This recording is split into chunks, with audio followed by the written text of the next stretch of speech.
امروز مجبور شدم یکی از کارهایی که ازش متنفرم و انجام بدم. اونم خراب کردن محصولم بود جلوی دور که شاید بتونم برای چند ثانیه توجه تو رو به خودم جلب کنم. ازت نمیخوام که خرید کنی، فقط اگه وقتتو نمیگیرم یه سلام توی کامنت ها بهم بده. اگرم دوست داشتی فالوم. اگرم نتونستی این کار کنی میشه برای دوستت بفرستی، شاید اون حمایتم کرد. چون اگه شما باشین یه انگیزه میشه برای ما جوونا تا دوباره خنده بیاد روی لبم و ادامه بدم. دوستتون دارم.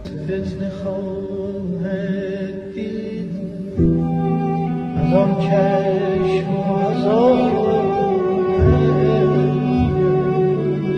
امروز مجبور شدم یکی از کارهایی که ازش متنفرم و انجام بدم. اونم خراب کردن محصولم بود جلوی دور که شاید بتونم برای چند ثانیه توجه تو رو به خودم جلب کنم. ازت نمیخوام که خرید کنی، فقط اگه وقتتو نمیگیرم یه سلام توی کامنت ها بهم بده. اگرم دوست داشتی فالوم. اگرم نتونستی این کار کنی میشه برای دوستت بفرستی، شاید اون حمایتم کرد. چون اگه شما باشین یه انگیزه میشه برای ما جوونا تا دوباره خنده بیاد روی لبم و ادامه بدم. دوستتون دارم.